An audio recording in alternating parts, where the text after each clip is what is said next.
today, really today, President Lukashenko has announced that you can go for 5 days, visa-free, directly to Minsk airport. I'm just about to leave Grodno for Minsk. It's going to be about a 4-hour trip. Looking forward to getting there and celebrating New Year's. Apartment in Minsk should have a dancing pool. Looking forward to see who'll be dancing that later. What a view on to.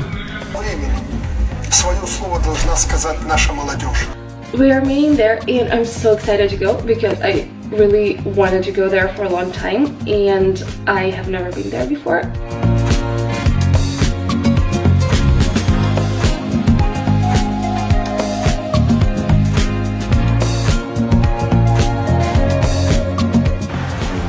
I've arrived in Minsk. So I'm just taking a walk through Gorky Park, which is one of the main parks here in Minsk, which is an absolutely beautiful city. I've been completely surprised by how nice it is. The weather's beautiful, which helps. But very clean, beautiful buildings. Yeah, it's been pretty eye-opening. So just arrived here in Minsk and first impression's actually better than I thought. It's quite a chilled out city, not too many people. We began exploring the little known city, capital of the third least visited country in Europe, and found that there was more to do than meets the eye. One of the best museums in Belarus, and I'd even go as far to say is on the continent, is the Belarusian State Museum of the Great Patriotic War. The well laid out and vast collection of exhibits recount the German-Soviet War and the battle against the Nazi occupation of Minsk and other areas of Belarus, with information also available in English. The museum also provides the perfect opportunity to visit the neighbouring Victory Park with its fountain and monument, two of its standout features. The Island of Tears is another tribute to Soviet battle, paying homage to soldiers from Belarus who died in the decade-long war with Afghanistan from 1979 to 1989. To get around Minsk, all you really need is the metro. At about 12 pence per ride, it's extremely cheap. Also went to the old town. You can walk around, it has old architecture, it's like a little bit of a hilly thing, but nothing too special, nothing that you haven't seen in other European nations. Flew in yesterday evening from Gatwick, hired a car, drove to the city, which is about a 45-minute drive. Really nice town. Right, so I'm just going to go off to the shops, get myself some food, so I can make dinner tonight.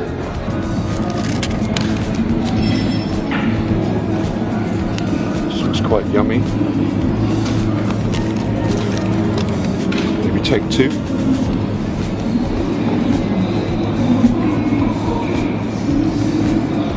So we've got some dried fish, and that smoked fish,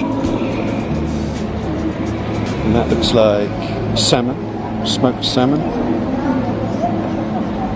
Looks quite nice. What is this one? Herring?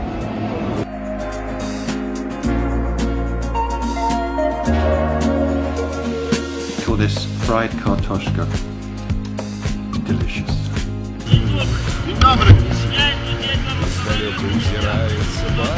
Okej, my tylko do tej gościnicy się zapytamy i przeparkujemy motocykl.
but there was still one thing left to do.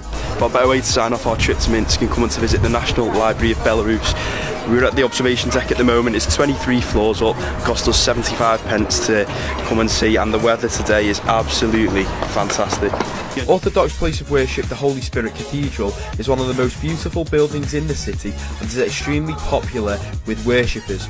Traditional Belarusian food is based on the Eastern European hallmark of meat and potato. Anyways, also to come here as a foreigner, as a tourist, it's very inexpensive. Everything is incredibly cheap because of some kind of economic crisis that they had. Was this all worth it? Is it that different, say, to maybe Ukraine, Russia? It is a bit different. It was very clean. Things were very well organized in terms of infrastructure. Everything was orderly.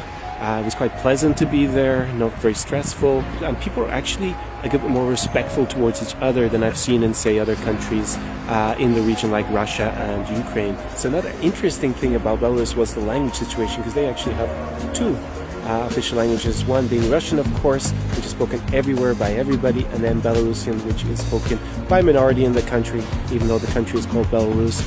And I saw it written everywhere, actually in all the buses, signposts, and it's very similar to Ukrainian, especially the alphabet they use. It reminded me of Ireland, because there we also have two languages. We have Irish and we have English. So Belarus is pretty similar. I did hear Belarusian just once in Grodno. I enjoyed Minsk. I would live here for longer because it's inexpensive, the people are very friendly, and the city is incredibly clean, incredibly safe. We love the city. It's so pretty and beautiful.